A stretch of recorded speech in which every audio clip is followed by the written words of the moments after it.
On this major league episode of MythBusters, the guys raid the randomizer for a medley of mind-bending mini-myths sent in by you. Wow! First up, the fans ask, we're gathering data. do you really know the back of your hand like the proverbial proverb? Oh, pick me.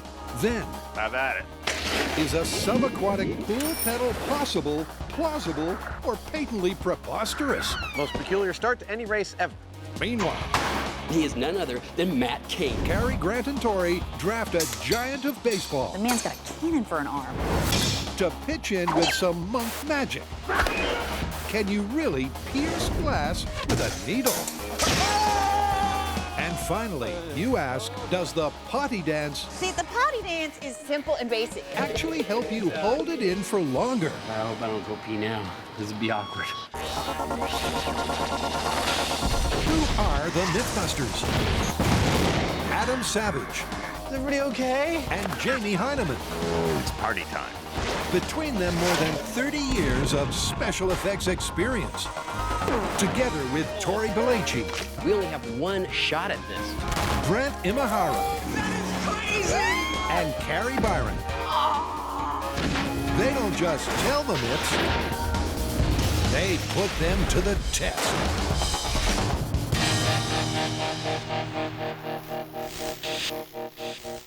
Roll up, roll up. The randomizer returns to put your ideas in a lucky dip spin. It's time to take some fan suggestions. It's time to use the randomizer. That was good. I almost believe that you like this convention. Just roll it. All right, here we go. And let's see what we got. Dear Mythbusters, you know the phrase, I know it like the back of my hand? I think you guys should put this to the test. How well do people actually know the backs of their hand? I like that. Can't believe we haven't done it before. Me neither. Let's do it. Okay. It's a ubiquitous, idiomatic phrase that has been unchallenged for over 60 years. Until now. Is the implicit premise even true? Do we really know the back of our hands that well? To find out, it's facts on, gloves off. So what's the plan? Well, I'm worried this might be too difficult, but what if we took pictures of the backs of 100 people's hands and we use those as a database? Then we bring in, say, 12 volunteers, and we take pictures of their hands, and then we make them pick their hand out of a lineup. Okay. Well, once they get here, we should put mittens on them or something so they can't cheat. Totally right. Let's go get some volunteers. Let's do it. So first up, it's a lineup at a handy location. Jamie's mind? Place always makes me feel like I'm inside the neutrality of the Hyneman brain. No, that has a ocean background in it. This is a photo studio, and we've got 100 people waiting outside for us to photograph the backs of their hands. Just how well do you know the back of your hand? With the help of a little photography, some test subjects, and some volunteers, this rig is going to help us answer that. Go right on over here, and Adam will show you what to do. Each of our 100 volunteers is going to walk into this room, place their hand on this platform. The lighting will be identical, the framing will be identical, and when we've got all 100 of those photographs, next! That's the database with which we are going to put this myth to the test. We're gathering data. With 50 guys Excellent. Thanks very much. and 50 gals snapped for science, Adam and Jamie have their library lineup. So, all right, let's get to testing.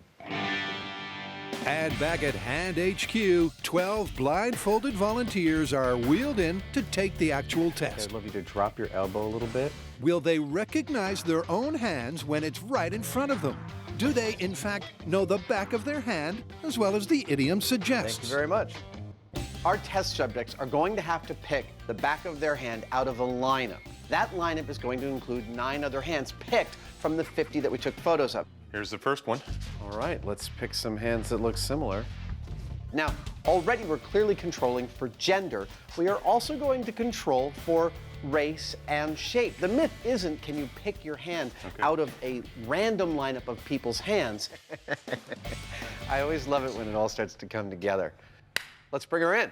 The myth is that it's one of the easiest possible things because you know this better than anything else. That's what we're here to find out. Now, Jill, one of these pictures is of the back of your hand. We would like you within 60 seconds. Tell us which one you think is yours. Okay. Interestingly, volunteer number 1 hesitates. Maybe it isn't as simple as the myth would have us believe. I think it's 8 or 9. You think it's 8 or 9? Which I'm one gonna would go you with choose? 9. Let's see how you did. You were right. It's you. Yes! Well done. Excellent. So, indecision or not, the myth is off to a good start. You nailed it right away. How did you do that? And the next couple of hand-picked hand pickers That is a fast and decisive decision, and you would be correct. are not only successful, but much faster. I would probably say 2 right off the bat. 2. Yeah. 8.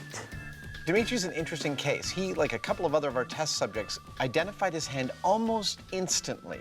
Really, that quickly? Yeah. All right. And it's you. But he told us that as he walked up and saw there's 10 hands, he's got to pick his out, he thought, oh, this is going to be really difficult, until he saw his hand, and then he knew that was his. Number 1? Yep, you're correct. Cool.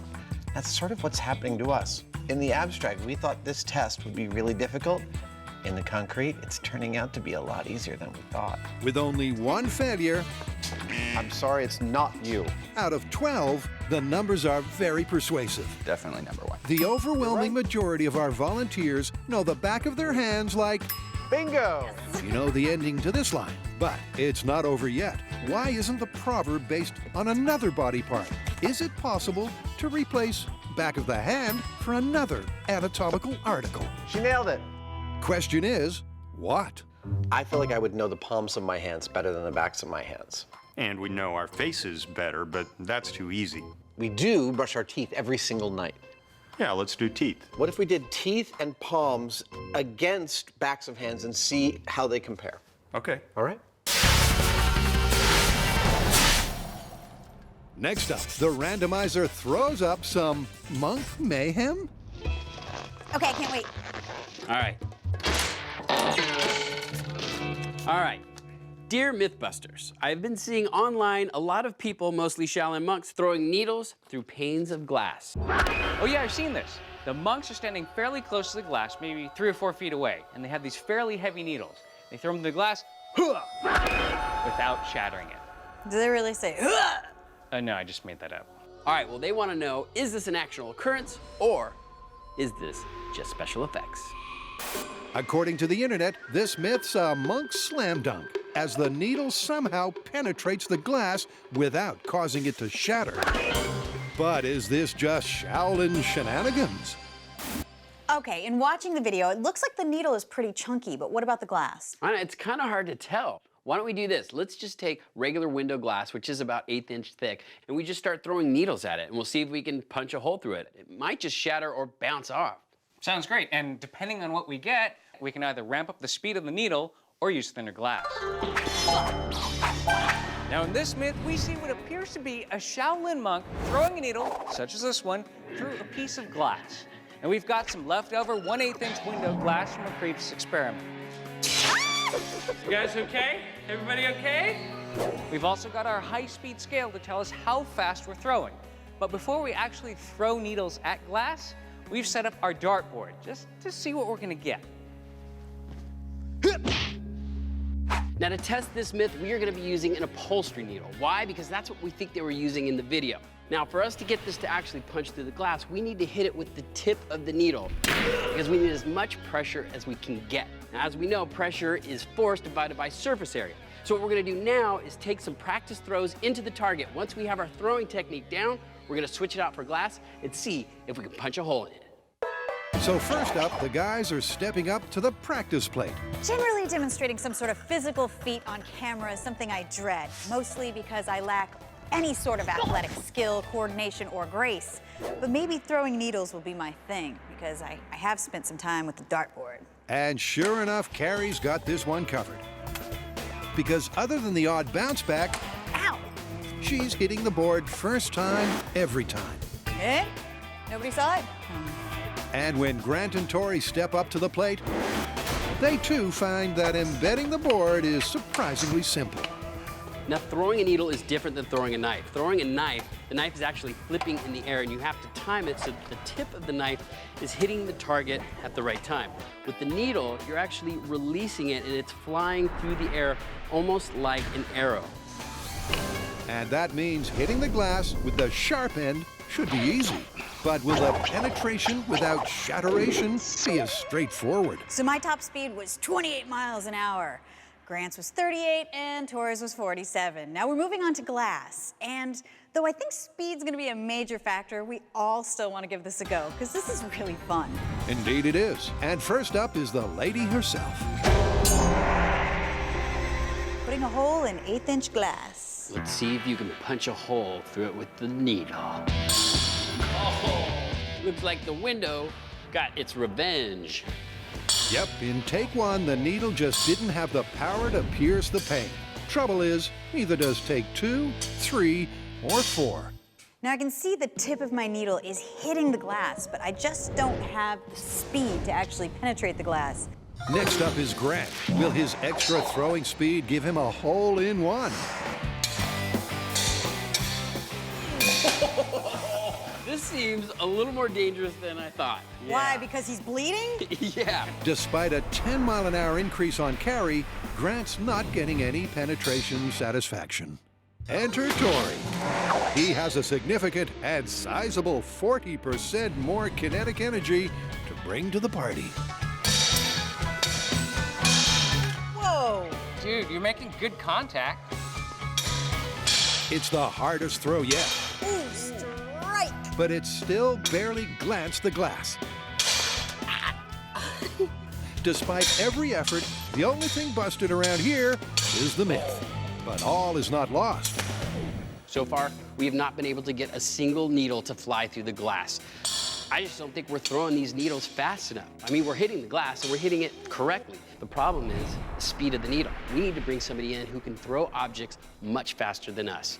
I think we need to bring in a professional baseball pitcher. And not just any baseball pitcher, but one of the best in the business. The numbers are in, and we do in fact know the back of our hands. Any volunteers for the next test subject? Oh, pick me. But the proverb isn't proven yet. Is it anatomically accurate? So teeth and palms. Yep. Same methodology as backs of hands. I think so. Let's keep on going with it. So the number to beat is 11 out of 12. And first up, will our volunteers have better fortune reading their palms? I think it's 8. 2 quick correct results, And you got it right. Yes. and it's a good start.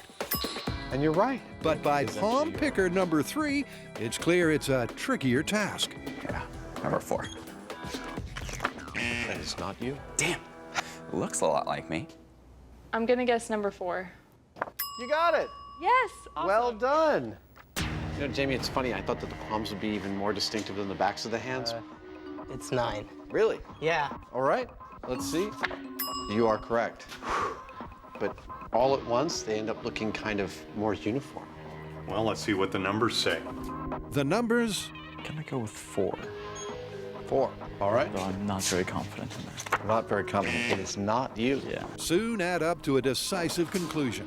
Picking our palms out of a lineup is down for the count. It's not number 2. That one's way tougher. The results of the palms are in. 7 out of 12 of our test subjects were correctly able to identify their palm in the lineup. That's statistically better than guessing by a little bit, but not nearly the level of familiarity we would need to confirm I know it like the palm of my hand as an idiomatic phrase. Palms are out. Which only strengthens the case for a myth confirmation. I'll let you guess what our next test is. After all, dental records, like a fingerprint, are used for legal identification. I think I had a nightmare like this once. Surely they're more distinctive than the back of your hand. Now we're about to test how well people recognize their own teeth. Take your time, look at them all, let us know which ones you think are yours. And from the get-go, I've always thought that this would be the test that people had the easiest time of recognizing which set was their choppers. That one's mine. Wow, you know your teeth very well. I feel them every day. Adam's assumption Yes, you are, in fact, correct. would mean 12 from 12 correct results. Which one? Number 8. Really? That fast? Yeah, there you go. Ding! You win! And as time is crunched, You got it. it's possible he's right. And you did it. You nailed it. Yay! That one. Really? That quickly? You're correct. Okay. Was this one harder than the back of the hand? Just 2 left, and it's down to the wire. I think it's number 1. Let's see how you did. Nope. No! You, in fact, were number 7. Oh my God! You are wrong. And it's those 2 final failures that mean this viewer-requested mini-myth is all wrapped up. So how do you want to call this? Well, I think I know it like the back of my hand is an idiomatic phrase we have to leave alone as essentially confirmed. All of our test subjects were totally intimate with what the backs of their hands look like. I agree, but one more thing. What's that? I don't ever want to be a dentist. No, me neither.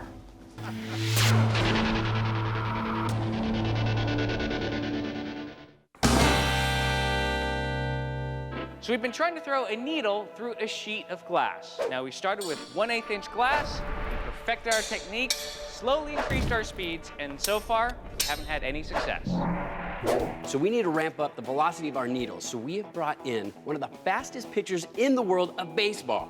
He is a giant in the field. And in fact, he is one of 23 who's ever pitched a perfect game in the history of baseball. He is none other than Matt Cain. Oh my God, I cannot believe this. If anyone can take aim at this myth, it's San Francisco Giants superstar pitcher, Matt Cain. Not only does he have a frighteningly fast fastball, but his perfect game, striking out 14 batters on the way to a 10-zip win, placed him alongside the greatest ever. He's a living legend. But first, we're gonna find out how fast he can throw. So we're gonna have a little matchup. Tori's gonna throw a baseball, then Matt Cain's gonna throw a baseball. I'm going to measure it with the speed gun, and then we're all gonna laugh at Tori. Yep, to prove they've got the best in the business, Gotta warm up a little bit here. Tori and Matt are going to have a little head-to-head. Hey, Matt. All right, now, just to warn you, I played a little Little League growing up, so let me just show you how I do it. Go, Dory! Wow, that was scorching hot. A scorching hot 48 miles an hour. All right, so what do you think? Think I got a shot? No. Yeah, my money's on Matt. Oh my God, all right, what did he get? Do you want me to say this out loud, or is this gonna diminish you as a man? How do you feel about 92? Wow, all right, 92. Well, I think you're ready to start throwing needles. I think we can move on. You've learned well. I think Matt Cain is the man for the job. I mean, he doubled the speed at which Tori could throw. So, for the myth, we're gonna move on to 1/8 inch glass. Then after that, if it doesn't work, 1/16 inch. If that doesn't work, we're gonna go on to antique glass, which is only 1/32 inch. This might give some validity to the myth. I mean, the man's got a cannon for an arm. And once the cannon's got his ammunition, it's all systems throw. It looks like it's chipping. Yeah, I think that was my best shot right there. Why don't we check the high speed and see how fast you're throwing? But it looks like it's hitting really well. Yeah. And it's still not punching a hole. Incredibly, the high speed reveals that Matt's best throw peaked at 105 miles an hour, equaling the fastest baseball pitch ever recorded. Okay, Matt is throwing these needles so much harder than we were. I mean, just to illustrate the point, as I was picking them up, I noticed they're bent. That just shows how much energy is actually going into that needle and trying to penetrate that glass. But despite the speed and power, the 1/8 inch glass holds firm until...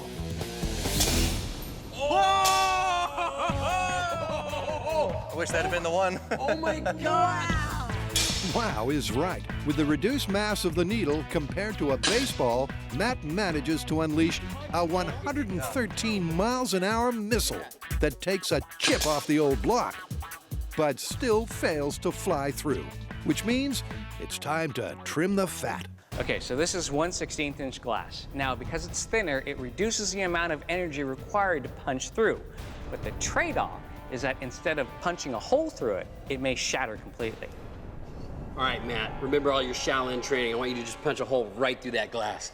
Once again, Matt launches needle after needle with only a divot for his efforts. That was a good one. That sounded good. Did he leave a little nick? Yeah. But on throw 8, there's finally a shatter to celebrate. What the heck happened there? The needle shattered. Needle shattered. You shattered the needle. You are a Shaolin monk.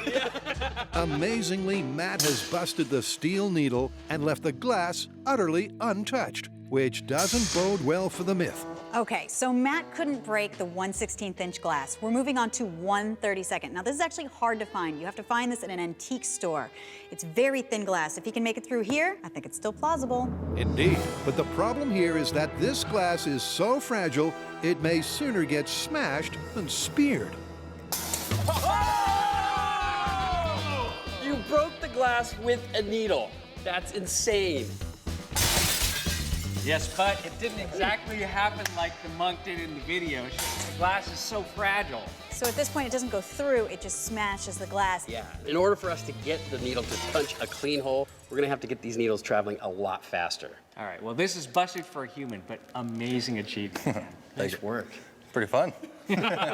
Fun is right. Matt threw a medley of mini missiles, but could never match the viral video.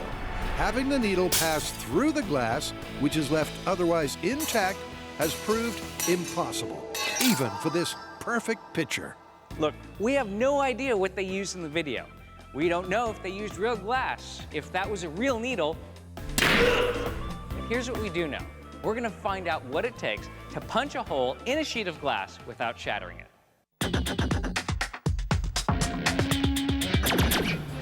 Next up, Adam and Jamie tackle an aquatic two-wheeled tall tale. So one more randomizer thing. Yes, indeed. Spin it. All right, here we go. Dear Mythbusters, I heard that it is impossible to ride a bicycle underwater. Why would you need to ride a bicycle underwater? That totally doesn't matter. What matters is that it's supposed to be impossible, which means it's absolutely something we should test. Yeah, but why would you need to do that? Let's cut to a swimming pool, like right away. It's a classic classroom conundrum, a physics problem Adam, at least, can't resist cracking. So, at your request, they hit the pool and dive in at the deep end of the science. Now, the myth here is that you can't ride a bike underwater. And on the face of it, I can see there might be some problems, mainly surrounding the fact that water is so much more dense than air is. That was a satisfying thud. Now, this is going to mean that it's a lot harder to move through it, and relatively speaking, your weight underwater is a lot less than it is above water, and so you may have stability or traction problems. And that's what we're here to find out. Now, one of the things that makes riding a bicycle above the water possible is that the forward momentum of the bicycle helps keep you upright. Now, forward momentum is going to come at quite a premium underwater, where I don't expect to ever be able to even go this fast. What is that going to do to my balance? I'm not exactly sure, but I expect it's going to make things a lot more difficult. So there are a number of theories and physical factors that mean this myth might be sunk. But there's only one way to find out. Adam's going to have the first go at riding a bike underwater, and he's pretty much just going to get in the water and go for it. You ready? Go for it. Now, to ride a bike underwater, the wheels are going to have to contact the ground. So if he's floating, that's not riding a bike. So far, so good. Yeah, you're propelling yourself, aren't you? I am propelling myself and the wheels aren't spinning. It's so far so good, but riding a bike half underwater is only half riding a bike underwater. To really test this, Adam's got to submerge to find out. And there he goes. And there he doesn't. His front wheel's no longer rolling. He's wheeling, actually. For that test, riding a bike halfway submerged in the water, a lot easier than I thought it would be. But once I got fully underwater, it was, well, just as impossible as the myth would suggest. But we've got a couple of other things to try before we call it just yet. What do you need? Well, I think I need more weight. Adam's theory on his failure is his buoyancy. To counteract that, he needs more mass, enough so that he can keep in contact with the ground. That's about 50 extra pounds. And this time, he's buying more time below the surface with a scuba tank. You ready? You bet. All right, here we go. Ride the bike underwater. So, can Adam do a lap of the pool on a bicycle underwater? That's the benchmark the guys have set themselves for a myth-busting result. Like the last test, he started well. Going downhill, it all seems to be working. Moving along like a charm. But it's deceptive. down into the deep he goes. But after he turns to come back, his problems become apparent. A lack of traction means the back wheel freewheels, and that means Adam's going down. How'd you do? So while I was sort of moving myself forward, it really couldn't be called riding a bike. It was more like semi-controlled floating. Second of all, while I was able to go downhill, there was no way I was able to get back up. Well, we've yet to achieve anything that I would call riding a bike underwater, but Jamie is going to give it a shot. The water's great. He's going to put some weight on this bike and try it his old self and see what he can figure out. I'm going to follow along in scuba. So, with an additional 25 pounds providing extra downforce, Jamie sets off. But despite his best efforts, the result is the same as Adam. The upward force of buoyancy means Jamie's wheels are spinning out. He can't transfer pedal power into forward motion through contact with the ground, which leaves the Myth finely balanced, unlike an underwater bike riding Hyneman.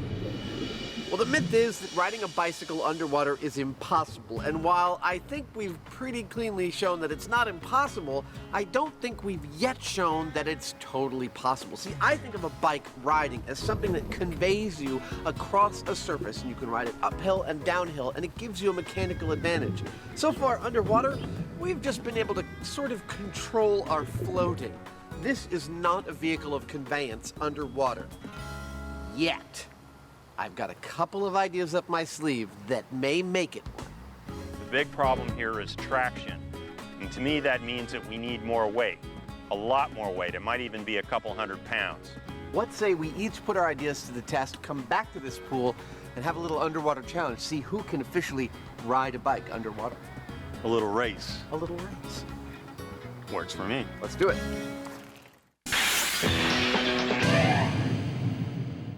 Next up, the randomizer red drum spits out a destructive digit demonstration. All right, Carrie, spin away.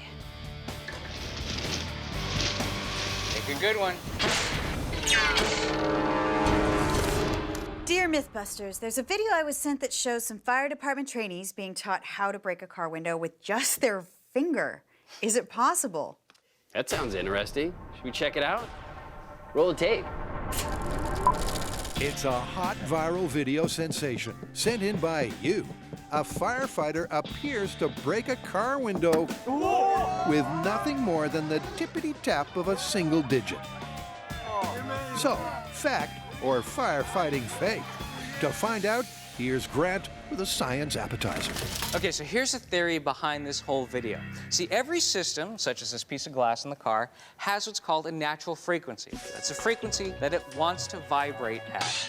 Now, if you manage to find that natural frequency, and if you can oscillate the system at it for long enough and hard enough, it could set up a resonance wave and potentially go unstable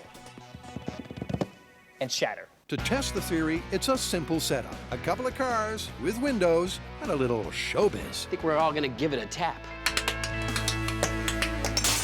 Car number one, the van. What is that, shield to protect your face when the glass explodes? Step back, I'm confident.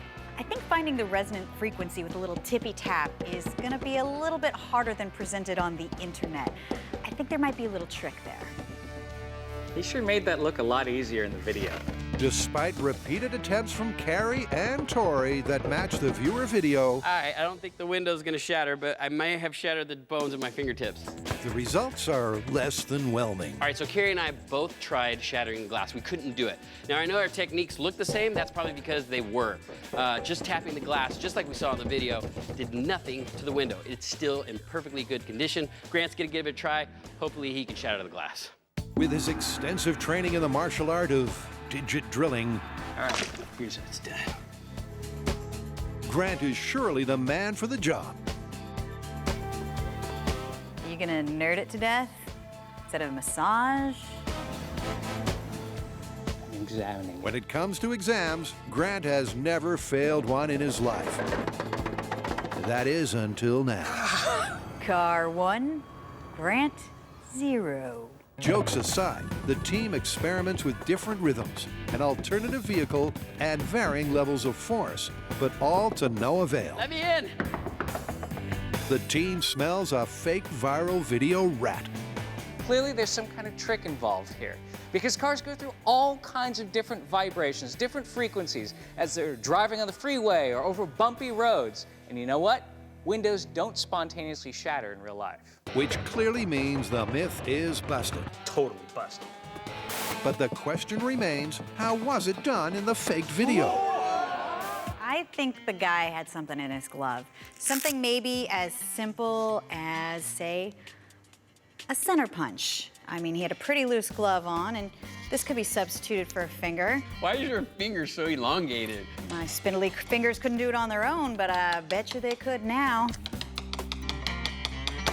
Whoa! Wow! Wow! Oh my gosh! It's like magic. That's awesome. Nice work. Yep, with a little digit deception, this viewer request is all wrapped up. Well, as far as the resonant frequency part of the myth goes, I think it's busted. But with a little trickery, you can break a window. Yeah, but there is no way that you could ever just tap a window with a finger and shatter it. Totally busted. Yeah, it's busted. Whatever he was doing, there was clearly something else going on there.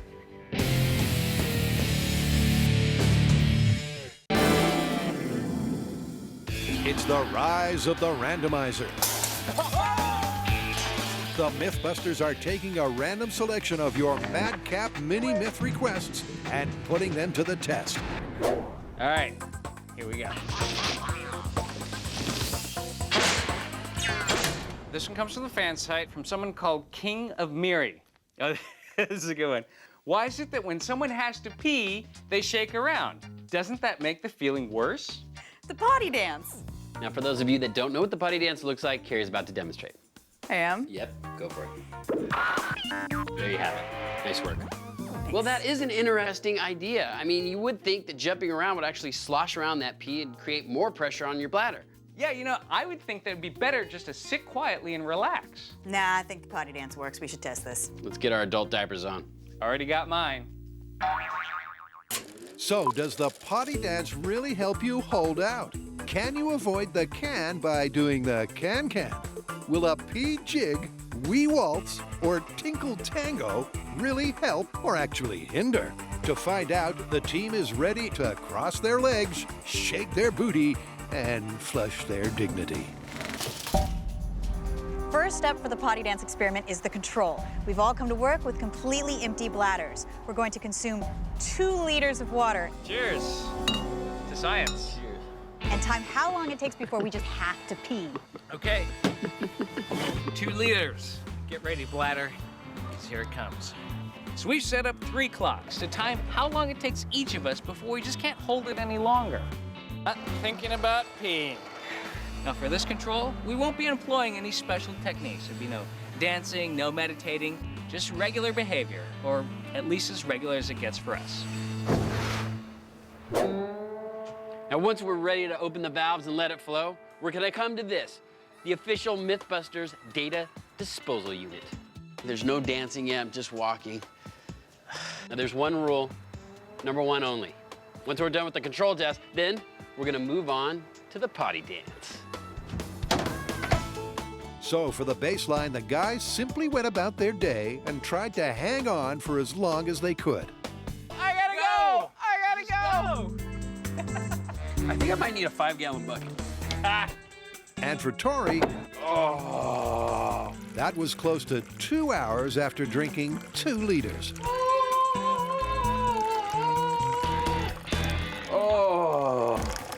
Tori's relief sends Grant over the edge. Yes. All right, get out the way. That's so gross. And 40 minutes later, after Carrie not so much spends a penny as $1. You done? Shaking. Oh my God! Look at the amount of pee you got there. That is a lot. The control is complete. So after about 2 hours and 40 minutes, I had to go, which is 40 minutes more than the boys, but I peed at least 30% more. I'm impressed on how you actually peed in the bucket. Yoga. So tomorrow we're gonna do this again, try with the potty dance, see how long we can hold it then. Come, my friend. And the next day, after following exactly the same procedure as the control, All right, one down. 2 liters of water into an empty system, Yeah, you guys ready to get your pee dance on? Yeah. the guys will attempt to stave off the desire to pee with a little potty dancing. However, Carrie is dubious. All right, so the potty dance. Here's why it might work. See, the potty dance is simple and basic. It's just this. Is this one. Is that it? Yeah. When you're dancing, you kind of, it's almost like a meditation. Oh boy. You know what helps is to like kind of bend over. It distracts you. It's a mind over matter thing. Ah, God.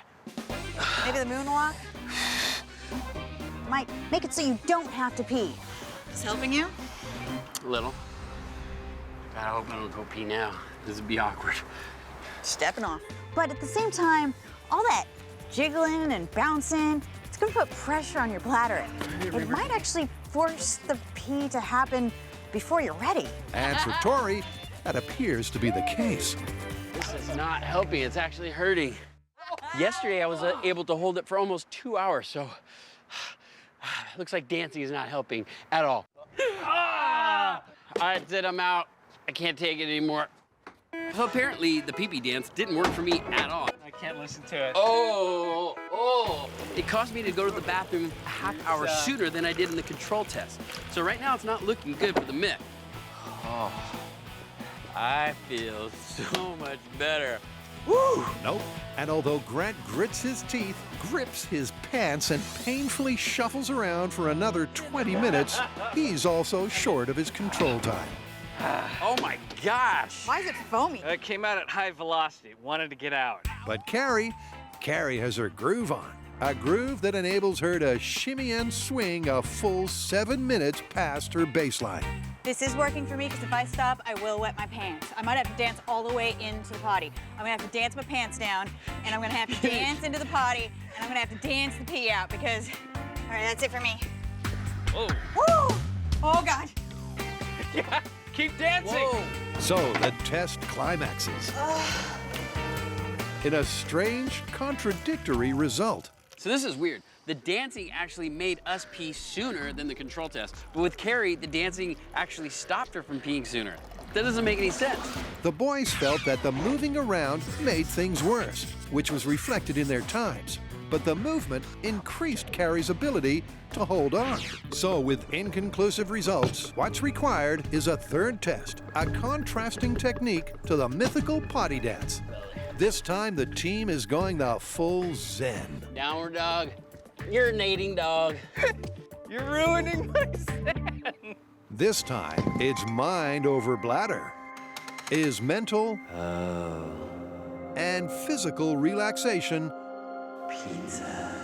better than the potty dance? But yoga jokes aside, Best experiment ever.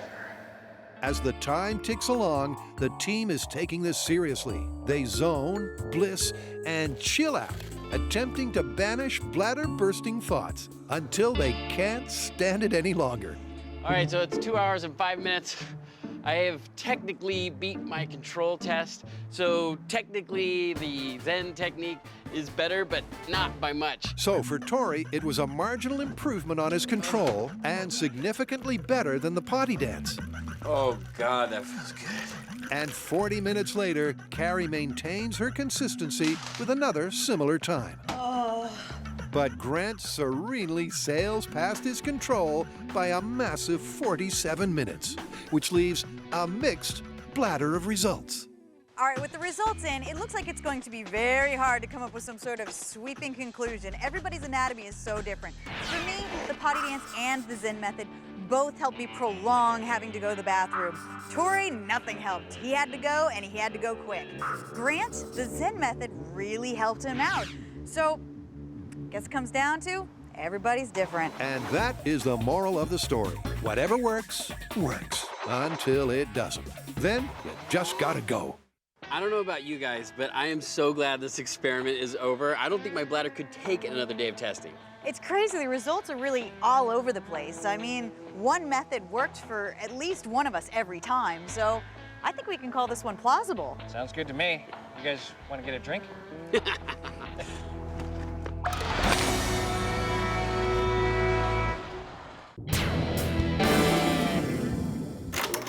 It's a randomizer request fest. Do the laws of physics really make a subaquatic spin on a bicycle unattainable, unachievable, and unfeasible? Adam and Jamie are blowing some bubbles to find out. Jamie and I came to this pool, threw a bike in it, and tried it. He's moving along like a charm. It seemed to be going pretty well until we attempted to ride back out of the deep end here, at which point the bicycle stopped behaving like a bicycle and started behaving like a heavy weight. There he goes, and he's fallen off it this time. So, undaunted, we have each made assumptions about exactly what it would take to make a bicycle drive underwater and attempt to make the impossible possible. Yep, back at the shop, Adam and Jamie went head-to-head and embarked on a top-secret bike build-off. Don't tell Jamie.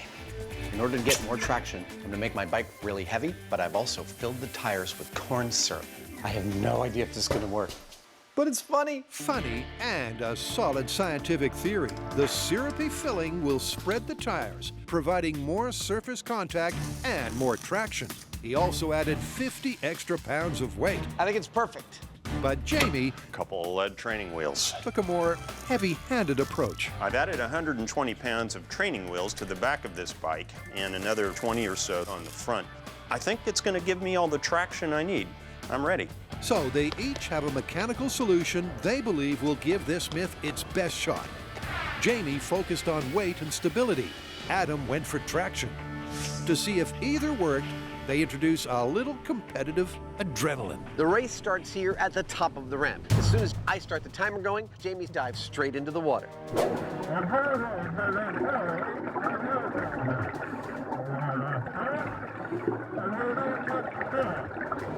The moment he crosses the finish line, I wave the checkered flag and tell him it's time. Are you ready?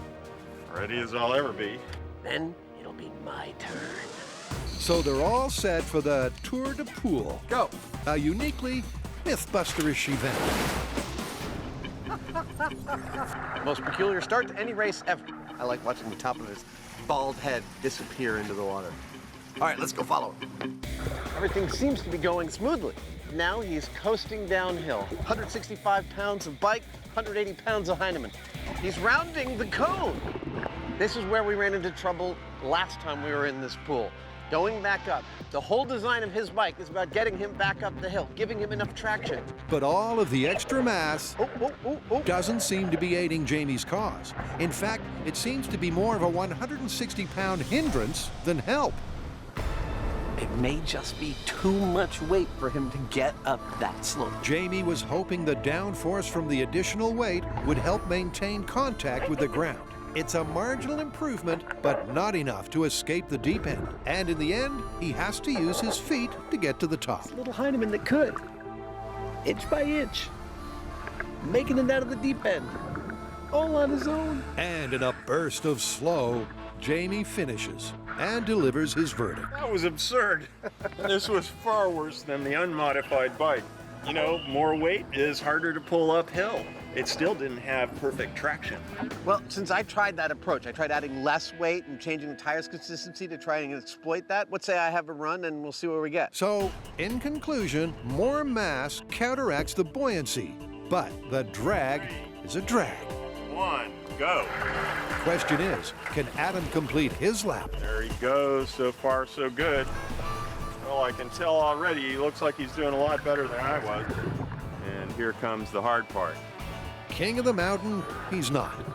And he's having the same problems. Maybe if he could hear Jamie's encouragement, he might do better. Oh, down he goes. Boy, that makes me feel a lot better. Maybe not.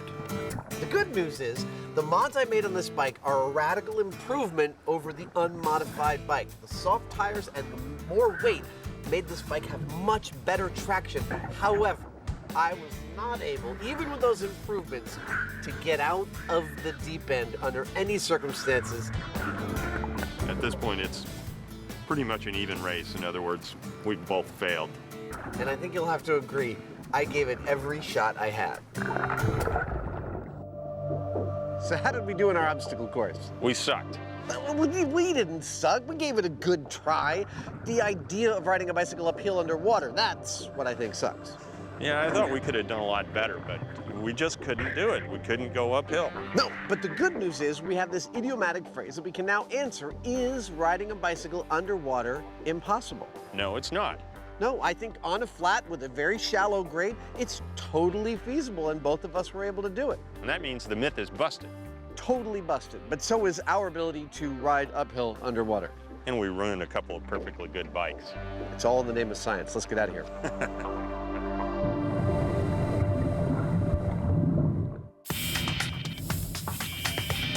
Carrie, Tori, and Grant have thrown and danced their way through the Request Fest. But one busted myth's about to get a twist in the tail.